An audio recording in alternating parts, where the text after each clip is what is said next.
그 연말로 다가갈수록 좀 조심해야 될 그런 그 일들이 좀 제가 보기엔 좀 생기고 있는 것 같습니다.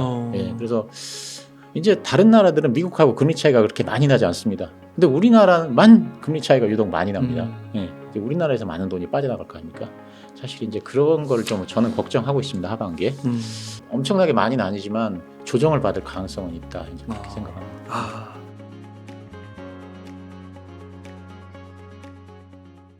주식, 디지털 자산, 연금 그 자산 투자 가이드라는 책을 쓴 천백만입니다. 그리고 천백만 TV라는 그 유튜브 재테크 채널도 운영하고 있는데 제 채널에서는 주로 그 성장주 위주로 투자하는 방법을 소개하고 있습니다. 네. 요즘에 날로 팬층이 두터워지고 있으신 것 아니 같습니다. 별 말씀 아닙니다. 예. 네, 투자 성과도 너무 좋으신 것 같은데 차차 좀 소개 네네. 부탁드리겠습니다. 예.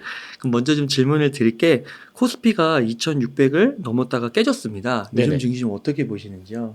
예. 그래서 이제 저는 이제 그 증시에 대해서 그 누구보다도 낙관적인 전망을 네. 계속 갖고 있었거든요. 그래서 네. 이제 웅달님도 아시겠지만 작년 가을부터는 이제 맞아요. 주식을 적극적으로 사자. 10월 정확히 21일 날 바닥이 나왔다 그래가지고 이제 그다음부터는 적극적으로 사자 말씀을 드렸고 그 이후로는 저는 그냥 계속 주식 강세만 얘기를 해왔습니다.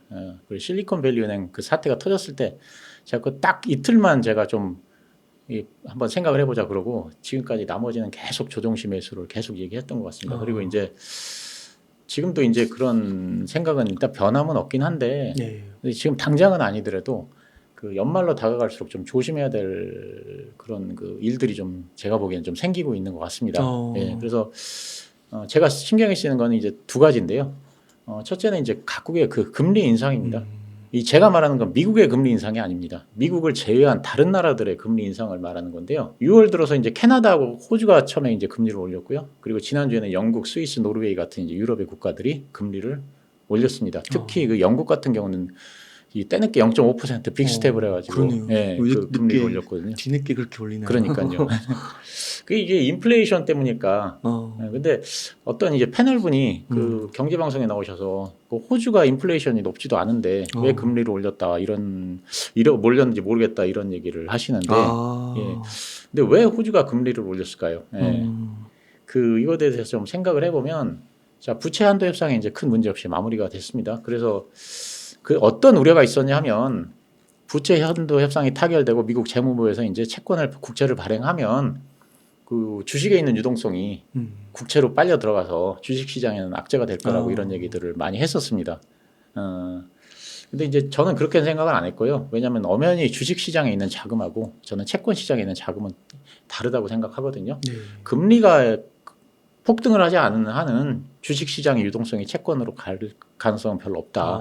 저는 그렇게 생각했습니다. 그래서 이제 재무부가 그 신규 국채 발행을 하는 거는 그 주식 시장에는 그리 큰 악재는 아니다. 이제 이렇게 생각을 했습니다. 근데 이제 최근에 유럽 국가, 뭐 캐나다, 호주 이런 나라들이 이제 금리 인상을 하는 거는 좀 염려가 되는데요. 이들이 이제 이 나라들이 금리를 올리는 거는 제가 보기에는 인플레 때문이 아니고요. 인플레보다는 이제 자금 유출을 방지하기 위한 목적이라고 보는 게 더 맞지 않나 그런 생각이 듭니다. 이렇게 자료를 좀 보시면요. 이번에 금리를 인상하기 전에 기준금리를 보면 이제 화면에서 보시는 바와 같습니다. 그래서 캐나다가 4.5%, 호주가 3.85%, 영국이 4.5입니다. 근데 이제 저 주식시장의 아까 자금이 국채로 빠져나가지는 않겠다고 했지만 다른 나라의 채권에 투자하는 자금이 미국 국채로는 충분히 빠져나갈 수 있다고 생각을 하거든요.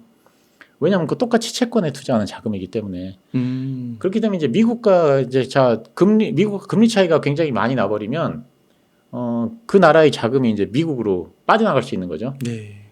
특히 이제 그 미국이 국채를 많이 발행하게 되면은 그래서 다른 나라에서도 그 미국하고 비슷한 수준으로 금리를 올려야 됩니다.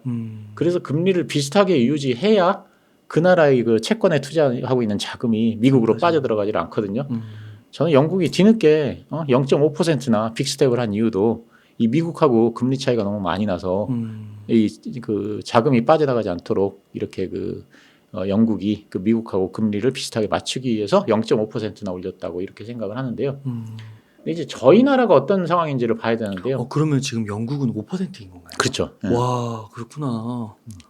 현재 우리나라 기준금리는 3.5%입니다. 네. 미국은 5.25%입니다. 네. 기준금리 차이가 무려 1.75%나 나는데요. 자, 그러면 그냥 한번 생각을 해보면, 자, 이 구독자분들이면은 네. 기준금리가 5.25%인 미국 채권에 투자하시겠습니까? 3.5%인 우리나라 채권에 투자하시겠습니까? 하겠죠. 예, 그러니까 그 사실 그 당연한 거거든요. 네. 그래서 이제 아까 말씀드렸듯이 이제 이 다른 나라들이 기준금리를 올려서 이제 다른 나라들은 미국하고 금리 차이가 그렇게 많이 나지 않습니다. 근데 우리나라만 금리 차이가 유독 많이 납니다. 예. 이제 그래서 우리나라 채권에 투자하는 자금이 빠져나갈 가능성이 점점 커지지 않나. 사실 그렇게 되면 자산 시장에 악재로 작용할 수 있지 않나. 이제 이런 네. 생각을 하는데요. 근데 이제 문제는 만약에 미국이 7월에 금리를 또 올리면 어떻게 될 것인가. 저는 개인적인 의견을 제가 물어본다면 저는 연준이 7월에 금리를 안 올린다고 생각을 하는데요. 왜냐하면 미국이 금리를 올릴 필요가 굳이 없다고 생각합니다. 그러니까 무슨 얘기냐면 자, 인플레이션 시대에는 그 연준이 실질 금리가 플러스가 될 때까지 금리를 올린 후에 곧바로 금리 인상을 중단해 왔거든요. 네. 지금까지는. 그러니까 그 기준 금리가 소비자 물가 상승률보다 높을 때까지 계속 금리를 올린 후에 금리 네. 인상을 중단했다는 얘기입니다. 그래서 4월까지는 물가 지수 상승률이 기준 금리보다 높았습니다. 네. 하지만 5월부터는 이제 거꾸로 됐거든요. 네. 기준 금리가 이제 물가 지수 상승률보다 높아졌습니다. 그리고 7월에는 그 격차가 더 벌어질 거라고 생각하고요. 그래서 저는 미국이 금리를 올릴 필요가 없다 이렇게 생각을 하고 있는데 하지만 그 파월 의장이라든가 연준 위원들이 계속 이제 금리를 올리겠다 이렇게 강력하게 암시를 하고 있지 않습니까? 왜 그런 거죠? 그리고 이제 대부분 경제 전문가들도 연준이 7월에 금리를 올린다는 건 다 기정사실화 하고 있습니다. 그래서 아마 제 의견은 이제 이 소수 의견이고 그래서 틀릴 가능성이 크다고 생각합니다. 아마도 이제 제 의견이 틀릴 가능성이 큰데 왜냐하면 다른 사람들이 다 그렇게 예측을 하니까. 근데 미국이 7월에 금리를 올리면 이제 우리나라하고 기준금리가 더 벌어지지 않습니까? 와, 예. 이익이네요, 이익. 그렇죠. 그러면 이제 우리나라도 무조건 금리를 올려야 되는데 그럼 금리를 올릴 수 있을까? 이제 물론 이제 올릴 수는 있지만 올리면 사실 현 수준의 금리도 우리나라한테 이제 벅찬 게 사실입니다. 그 이유는 이제 여러 가지 가계부채라든가 여러 가지 부채 문제 때문에 이제 그런데요. 여기서 한번 잠깐 말씀드렸던 건데 단기 배치 비율이 우리나라가 이제 38%로 굉장히 양호한 편인데 우리나라 투자자들은 이건 다 알고 있습니다. 우리나라 단기 부채 비율이 낮다는 거는. 그래서 뭐 일본은 부채가 많은데 우리나라는 단기 부채가 적어서 뭐 일본은 위험하고 우리나라는 괜찮다 뭐 이런 얘기를 하는데 이건 이제 사실 하나만 알고 둘은 모르는 얘기다. 사실 이렇게 생각합니다. 우리나라 가계부채가 2021년 말 기준으로 GDP의 106% 수준으로 경쟁국에 비해서 주요국에 비해서 엄청나게 높은 수준이라고 합니다. 네. 미국이 78%, 일본이 69%, 독일이 57%. 근데 이제 더 큰 문제는 이제 여기에 그 가계부채 통계에는 개인 사업자 대출하고 임대 보증금 채무가 빠져 있는데 이런 것까지 합치면은 실제적으로는 이게 다 가계부채니까요. 합치면은 GDP 대비 153%라고 합니다. 네. 아까 106%도 경쟁국에 비해서 엄청나게 높다고 했는데 153%면 이게 엄청나게 높거든요. 와, 2배네요. 그렇죠. 그래 가계부채 문제가 한번 터지면 이제 우리나라 경제에 폭탄을 던지는 건데 그래서 금리를 올리기도 그렇게 쉬운 상황은 아니고 우리나라가. 그래서 이제 금리를 올리기가 만만치 않은데 한국은행이 금리를 제대로 올리지 못하면 이제 다른 주요국들에 비해서 금리가 굉장히 낮아지지 않습니까? 그러면 이제 우리나라 자금이 미국으로 빠져나갈 가능성이 크다고 보는 거죠. 그러니까 다른 나라들이 금리를 안 올렸으면 여러 나라에서 돈이 빠져나가니까는 괜찮은데 이제 그 나라들은 미국하고 금리가 비슷하고 우리나라만 낮으면 이제 우리나라에서 많은 돈이 빠져나갈 거 아닙니까? 사실 이제 그런 걸 좀 저는 걱정하고 있습니다. 하반기에. 그래서 이제 최근에 영국이라든가 유럽 여러 국가들이 금리를 인상한다고 한 후에 네. 원화가 약세로 돌아섰지 않습니까? 저는 이런 벌써부터. 것들 때문에 환율이 상승한다 이렇게 생각을 하고 있습니다. 그럼 만약에 그 우려하시는 두 가지가 실현될 경우에는 한 가지 말씀드렸고요. 네. 코스피가 많이 떨어지는 거. 코스피가 엄청나게 많이는 아니지만 조정을 받을 가능성은 있다 이제 그렇게 생각합니다. 요게 이제 한 가지군요. 한 가지. 예. 그럼 이제 두 번째는 뭐 경기 침체 같은 걸까요? 글쎄 이제 경기 침체는요. 네. 저는 그 주식시장의 변수는 아니라고 생각합니다. 그러세요? 그러니까 그 경기 침체가 와도 주식시장은 떨어지지 않는다. 경기 침체하고 주식시장하고는 관계 없다. 저는 그렇게 생각을 하고요. 그러니까 이거 잠깐 말씀드리면 제가 작년 말에 주식시장이 상승할 걸로 본 이유는 유동성 때문이었거든요. 그러니까 그 M1인데요. 지금 보시면 이제 유동성이 엄청나게 풀렸는데 그 아직 회수가 제대로 되지 않은 상황에서 그 연준이 작년 10월에 유동성 회수에 사실상 한계가 있다라고 자백을 했다고 저는 생각하거든요. 네.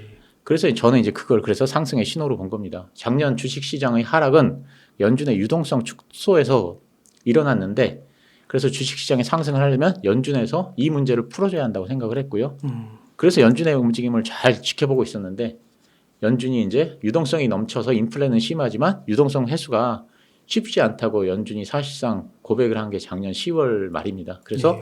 저는 하방 요인이 해소됐다 그런 시그널로 제가 받아들여서 주식시장이 10월부터 강세를 보일 것이다 이제 이렇게 예측을 했는데요. 네. 그 무슨 얘기냐면 금융장세에 의한 주식시장의 강세를 제가 예상했다는 거거든요. 작년 말부터. 근데 금융장세는 그 경기 침체와는 관계가 없습니다. 예. 그 저는 미국이 심각한 경기 침체가 오지도 않을 것 같지만 설사 침체가 와도 주가는 오른다는 겁니다. 예. 왜냐하면 금융장세이기 때문에. 예. 금융 장세라는 건 유동성이 더 그렇죠. 중요하다는. 예. 팬데믹 때도 거. 그 경기는 엉망이었지만 주가가 올랐지 않습니까? 그게 이제 금융장세이기 때문에 그런 거죠. 그래서 금융장세는 경기와는 관계없이 주가가 오르는 걸 말합니다. 그래서 저는 경기 침체 얘기하는데 그 경기 침체는 저는 신경 안 씁니다. 저는 제가 오로지 신경을 지금 쓰는 부분은 유동성입니다. 유동성이 빠질 만한 이벤트가 있느냐 없느냐 이걸 보고 있는데요.